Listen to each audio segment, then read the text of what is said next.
মানুষের মতে মুর্দা ঘরে রেখে কোনো কিছু খাওয়া যায় না। মুর্দা ঘরে রেখে কোনো কিছু খাওয়া যায় না, ওই ঘরের চুলায় আগুন দেওয়া যাবে না। শরীয়তের বিধান কি? মুর্দা লাশ বাসায় থাকলে সে ঘরে কিছু খাওয়া যায় না, এটা হাদিসের কথা। কিন্তু হাদিসটা হলো হাদিসুন নেসা, বানোয়াট। বুঝতে পারছেন?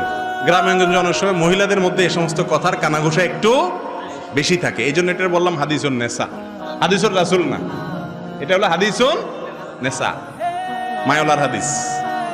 কোরআন এবং হাদিসে এরকম কোনো কথা, লাশ ঘরে থাকলেও খাওয়া যাবে, কোনো অসুবিধা নেই।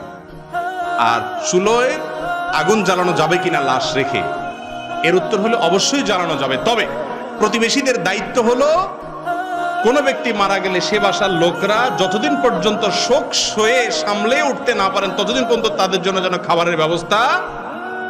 খাবার দিলেন ঠিকই, আবার কয়দিন পরে 3 দিনের 10 দিনের 40 দিনের নামে গরু জবাই করে পুরো এলাকার মানুষ আবার খাইলেন, তাহলে শুধু আসলে উড়ে নিলেন। ওইরকম 2 নম্বরই খাওয়ানো যাবে না। খাওয়াবেন, কোনো বিনিময় আশা করবেন না। তাদের বাড়িতে চুলা জ্বালালে কোনো গুনাহ হবে না, কিন্তু এলাকাবাসীর দায়িত্ব হলো তাদের যাতে চুলা জ্বালাতে না হয় সেজন্য খাবার তাদের জন্য পাঠানো।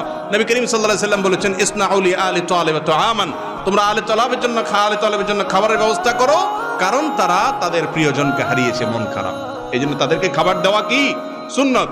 আমার দেশে উল্টা 40-এর নাম দিয়ে তাদের বাড়িতে যায় সবাই খায়, এলাকাবাসী বেহায়, আমি নির্লজ্জতা।